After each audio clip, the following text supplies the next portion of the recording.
how to measure your stairs. So you can order the perfect bullnose carpet stair tread. You want it to fit and you want to be comfortable with your order. So let's do it.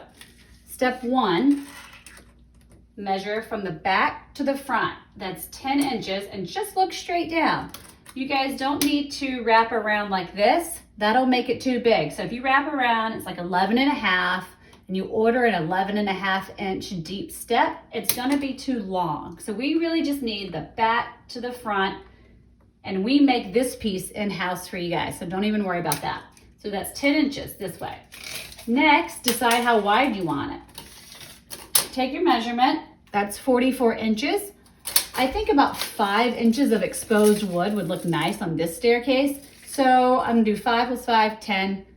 Take that away, that leaves me with 34 inches. I'm gonna go with a 34 by 10, and that's what I'm gonna do.